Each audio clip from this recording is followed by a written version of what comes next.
விக்ரம் வந்து வேதா கூட வந்து தூங்க போகிறாரு. அப்போ வந்து வேதா வந்து நம்ம தன்வி வந்து ரொம்ப கட்டி பிடிச்சிட்டு சந்தோஷமாக தூங்கிட்டு இருக்காங்க. அதை பார்த்து விக்ரம் வந்து அப்படியே வந்து சந்தோஷத்தில் அப்படியே வந்து பக்கத்தில் படுத்து தூங்குறாரு. 2 பேருமே வந்து தூங்கும்போது என்ன பண்ணுறாங்க, காலையில் எழுந்துக்கிறாங்க. பார்த்தா தன்வியை காணோம். பார்த்தா விக்ரம் வேதா வந்து அப்படியே வந்து கட்டி பிடிச்சி 2 பேர் தூங்கிட்டு இருக்காங்க. நல்லா இருக்க வந்து கட்டி பிடிச்சி 2 பேர் தூங்கிட்டு இருக்காங்க. அப்போ திடீர்னு வந்து வேதாவுக்கு வந்து முழிப்பு வருது. பார்த்துட்டா விக்ரம் வந்து அணைப்பில் வந்து வேதா இருக்காங்க. பார்த்துட்டு ஒன்றும் புரியாமல் விக்ரம் விக்ரம்ன்றாங்க. ஆனால் வந்து கையை விடவே மாட்டேங்கிறார். அமைதியாக வந்து நல்லா பிடிச்சி இழுத்து வச்சு தூங்கிட்டு இருக்காரு. உடனே வந்து விக்ரம் எழுந்துக்குங்க, என்னை விடுங்க என்னை விடுங்கன்றாங்க. பரவாயில்ல இரு அப்படின்னு சொல்லிட்டு அப்படியே கட்டி பிடிச்சிட்டே இருக்காரு. விக்ரம் உங்களுக்கு புரியுதா அப்படி சொன்னோன்னே உடனே வந்து ஒன்றும் புரியாமல் கண்ணை திறந்து பார்க்குறாரு. பார்த்தா வந்து வேதாவை இருக்க கட்டி பிடிச்சிருக்காரு. ஐயோ சாரி சாரி அப்படி சொல்லிட்டு தெரியாமல் நடந்துச்சு அப்படின்றாங்க. உடனே வந்து சரி பரவாயில்ல அப்படி சொல்லிட்டு வேதா சொல்கிறாங்க. சரி தன்வி எங்கே போனா, அதான் எனக்கே தெரியல, இவன் எப்போ போனான்னு தெரியல, நைட்டே போயிட்டாளா அப்படின்னு சொல்லிட்டு பார்க்குறாங்க. தன்வி எங்கே அப்படின்னு சொல்லிட்டு வெளியே வரும்போது 2 பேரும் தன்வி வந்து கிளம்பியிருக்காங்க. நீங்கள் நல்லா தூங்குறீங்கன்னு தான் நாங்கள் விட்டுட்டோம், நாங்களே தன்வியை வந்து கிளப்பிட்டோம், ஒன்றும் ப்ராப்ளம் இல்லை அப்படி சொல்கிறாங்க. சாரி அப்படின்னு சொல்லிட்டு வேதா வந்து சொல்கிறாங்க.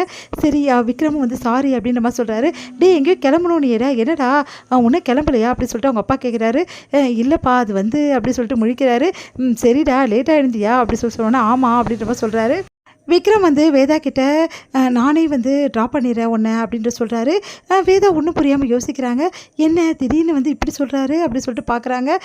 இல்லை அன்றைக்கி வந்து ப்ரோக்ராம் நடந்துட்டு இருக்கும்போது நீ சொன்ன பார்த்தியா, நான் வந்து தன்வியை கூட்டிகிட்டே போக மாட்டேங்கிறேன், அதே மாதிரி வந்து உன்னையும் கூட்டிகிட்டு போக மாட்டேங்கிறேன்னு சொல்லிட்டு இதுக்கப்புறம் அந்த ப்ராப்ளம்லாம் இருக்காது, நான் 2 பேரையும் நானே கூட்டிகிட்டு போகிறேன் அப்படின்னு சொல்கிறாங்க. அதை கேட்டு எல்லாருமே வீட்டில் சந்தோஷம் அடைகிறாங்க விக்ரமோட மாற்றத்தை நினச்சி. அடுத்து வந்து வேதா விக்ரம் தன்வி 3 பேருமே ரொம்ப சந்தோஷமாக வந்து கிளம்பி போகிறாங்க. இதை பார்க்கும்போது ரவியும் கெஜாவும் ரொம்ப சந்தோஷம் அடைகிறாங்க. இந்த சூழ்நிலையில் இதுக்கப்புறம் எந்த ப்ராப்ளமும் கிடையாது, இதுக்கப்புறம் வந்து தன்வியும் யாராலையும் வந்து வேதா கிட்டேருந்து பிரிக்க முடியாது, எனக்கு எவ்வளோ சந்தோஷமாக இருக்குது தெரியுமா பாவா, எவ்வளோ சந்தோஷமாக இருக்கா என் பையன் அப்படி சொல்லிட்டு இருக்காங்க.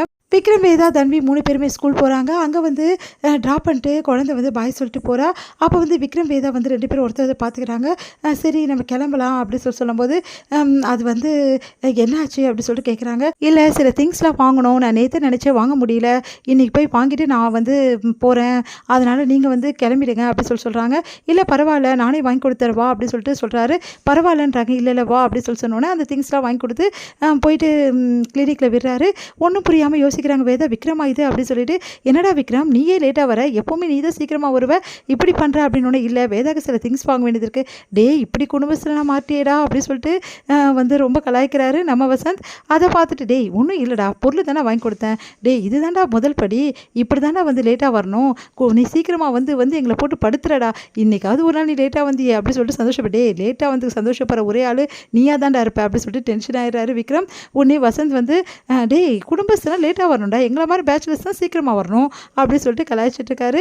சரிடா வேலையை பார்ப்போமா அப்படி சொல்லிட்டு உள்ளே போகிறாங்க 2 பேரும். இது முடியுது.